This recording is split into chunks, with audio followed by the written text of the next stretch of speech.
Háblanos un Vale. poquito de quién es Alex Klopper. Vale, pues mira, os voy a contar una historia de quién es Alex Klopper.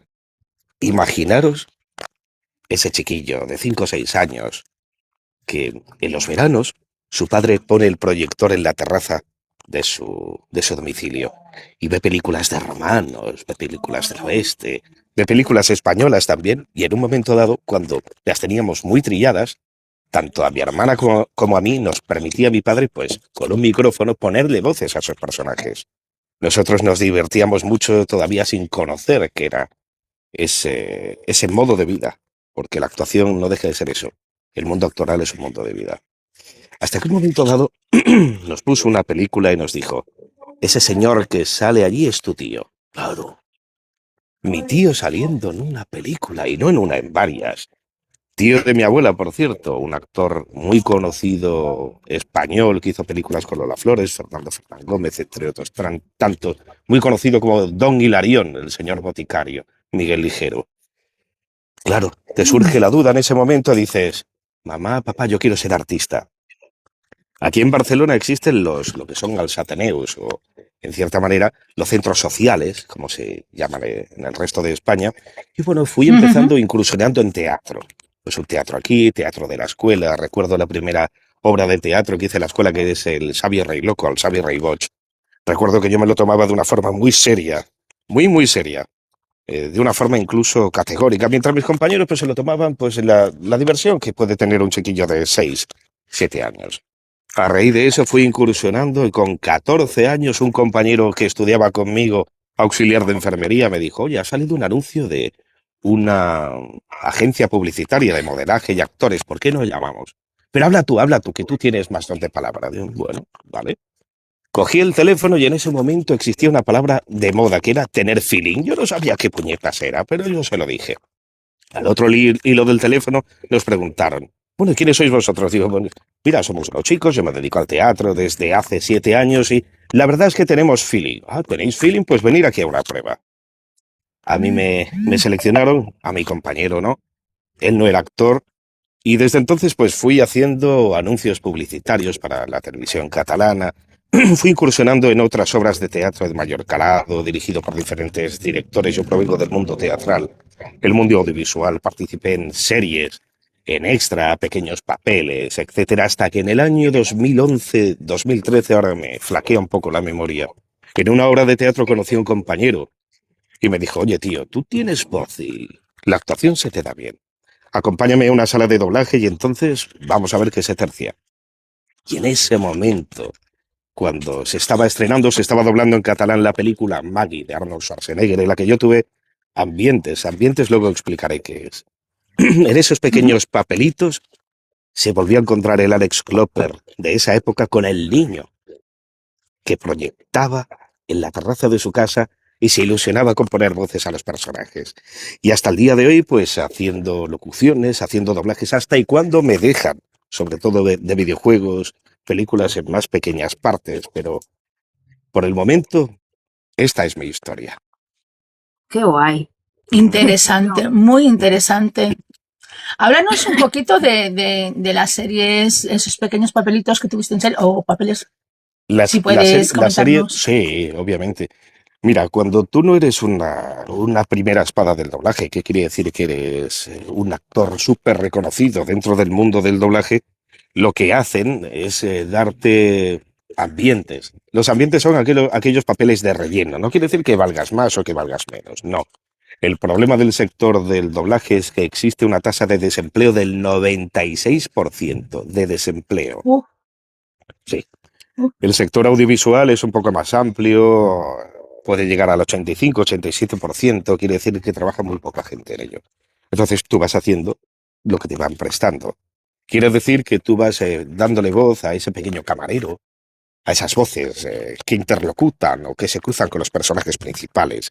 Sí que he tenido voces por ejemplo, para videojuegos de Amazon, de la saga New World, en los 3 videojuegos que ha habido, tanto Bristol Sands, como, que son arenas de azufre, como La venganza de los Tierra Amarga, con diferentes personajes dentro de la línea del juego.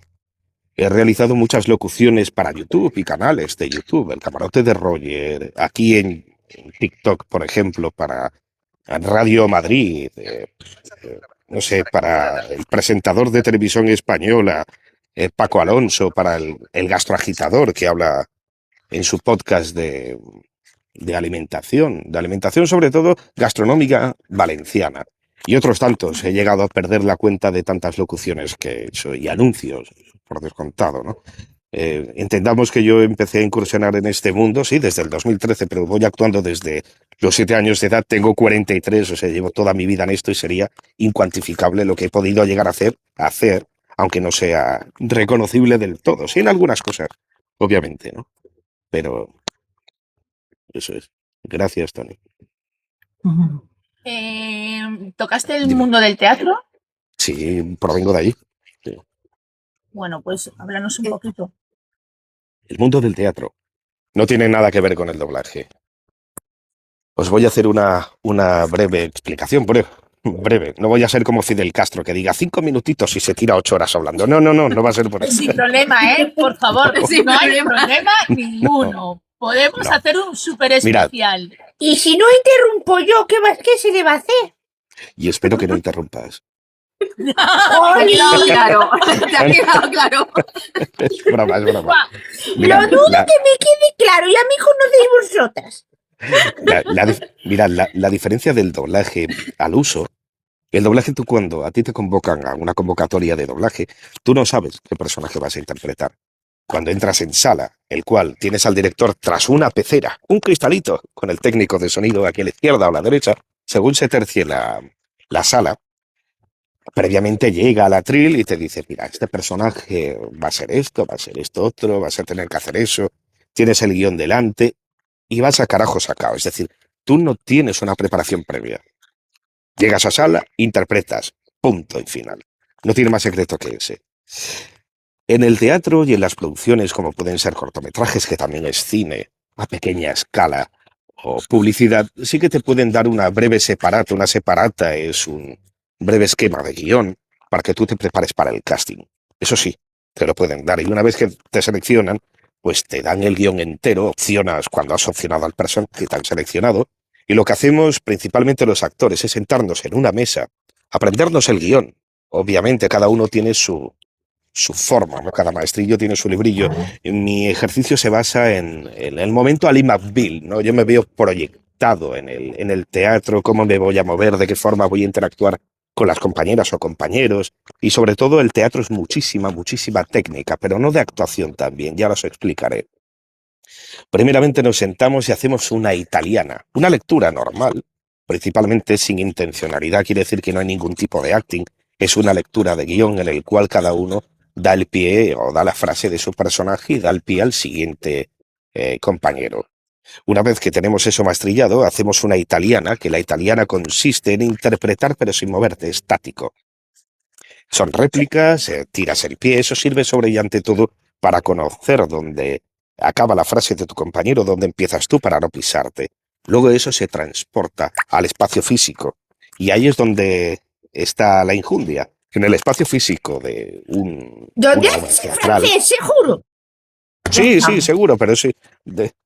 Entonces, en el espacio físico donde estás en el teatro, es decir, no representando en ese caso, pero sí ensayando, tienes que tener muy en cuenta porque es un trabajo en equipo. Hay un sonidista, hay un pipa, una iluminación que se encarga también de los efectos y es una coreografía perfecta. Nunca debes darle la espalda al respetable, al público. El haz de luz, en función donde tú te sitúes, te sitúas. Un paso para adelante, el haz de luz te cae aquí atrás. Un paso para atrás no te enfoca. Tienes que tenerlo todo muy medido. Sobre y ante todo lo que conlleva el teatro es una medición de tiempo.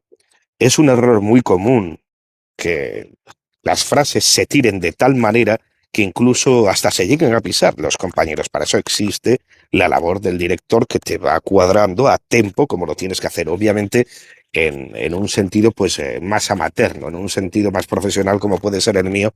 Ya sabemos más o menos, pero la función del director siempre tiene que estar presente y es muy necesaria, ¿no? Entonces, en ese caso, el tiempo tiene que ser muy medido, pues porque encima del escenario tú no eres consciente de la realidad del paso del tiempo. Eso te le da justamente el ensayo y te lo da justamente el bagaje que tú tengas. Por lo tanto, también es una técnica muy disfrutable porque es un directo riguroso. Y yo tengo anécdotas teatrales como, bueno, no os quiero quitar las preguntas que pueda generarse. No puedes contarlas. No puedes contar. Bueno, Hasta las más atrevidas.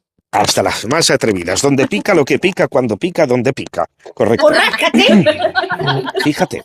Sí, y el rascar se va a acabar. Pero bueno, yo recuerdo que tenía un personaje en esa obra de teatro, la última, que hice luego a raíz de la pandemia, pues en las situaciones siempre han sido más complicadas. Todo ha sido bastante complicado. Se me cayeron varios proyectos, uno en concreto de Netflix, etcétera, ¿no? Con varios personajes, incluso prestando la voz en off a personajes inanimados. Era como una serie generada sobre diferentes tipos de cortos de horror y yo tenía participación en todos, más bien físicamente o más bien de forma de voz en off, ¿no? Dándole vida a personajes inanimados, ¿no? Ya sea un maniquí, ya sea un muñeco, etcétera, ¿no? Yo solo pude leer 3 o 4 capítulos para preparármelos con antelación y luego ya pues se cayó todo el proyecto, ¿no? Pero sí que llegamos a grabar aquí en Cabrera de Mar, recuerdo. No, perdón, en Lloret de Mar.